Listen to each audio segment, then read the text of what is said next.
সম্মানিত দর্শক, আসসালামু আলাইকুম। ভাই, এই যে আমার এই যে 12 মাসি সিম গাছ, দেখেন আপনার এই যে প্রচুর ফুল আসতেছে। আর ফুল ঝরে যায়। এই যে দেখেন আপনারা, এই যে দেখেন, এই যে দেখেন, এই যে আপনার এইখানে আপনার এই যে দেখেন, এগুলি ফুল আসছিল, ফুল ঝরে গেছে, কিন্তু মানে সিমের গুটি সেটিং হইতেছে না। এই যে দেখেন, এই যে এই ফুলগুলা আসে আবার ঝরে যায়। এই যে দেখেন আপনারা, গাছ ভরা কিন্তু ফুল আছে।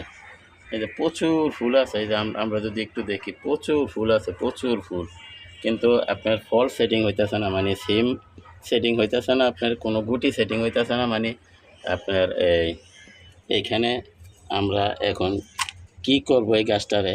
আমরা তো মনে করেন প্রচুর ফুল আসতেছে, ফুলের কিন্তু অভাব নাই। আমরা যদি একটু ভালোভাবে দেখি, এই যে দেখেন, ওই দিকেও আপনারা দেখেন একটু, যদি দেখি,